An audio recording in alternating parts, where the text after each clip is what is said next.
Against gender-based violence are continuing in the mother city. Demonstrators have now moved, we understand, to the Cape Town International Convention Centre. That, of course, is where the World Economic Forum is wrapping up. And ENCA's Ronald Masinda joins us now. Good afternoon to you, Ronald. Could you tell us what's been happening and what's happening right now? Very good afternoon to you, Sally. Well, really an anticlimax to some of the protest action we saw over the past 3 days. Today's group, although it was dubbed as a total shutdown, only a few thousand people appeared here outside of the International Convention Centre here in Cape Town. I'm going to step out of shot and ask my colleague Mabuti to show you some of the visuals in the background. Of course, a large police contingent, law enforcement. Earlier on today, we saw the security beefed up, where we saw barbed wire fencing and a lot more fencing, more than the ones that we saw earlier in the week. I'm going to come back into shot, Sally, and explain to you some of the action that happened here. Basically, protests again on a standoff with police, and eventually the police chased them away. So not a single protest. There were quite a number of arrests made as well. We don't quite know the numbers quite yet because everything happened so quickly.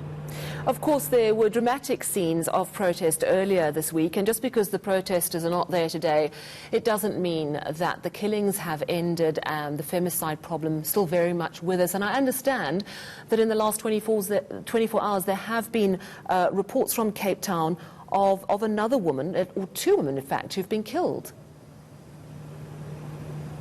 Two women indeed. One woman in the ages of 30, she was stoned to death in Gugulethu. Those news broke in the early hours of this morning. In fact, the Western Cape SAPS also confirmed details around that murder case, but no arrests have yet been made regarding that case. And then in another case where a woman was abducted, where she was with a boyfriend in Saitsi Kailicha, the man was shot. No details around whether his injuries or the state of his injuries, but the woman that was abducted, her body was since dumped not too far from Kailicha in an area called Monwabisi.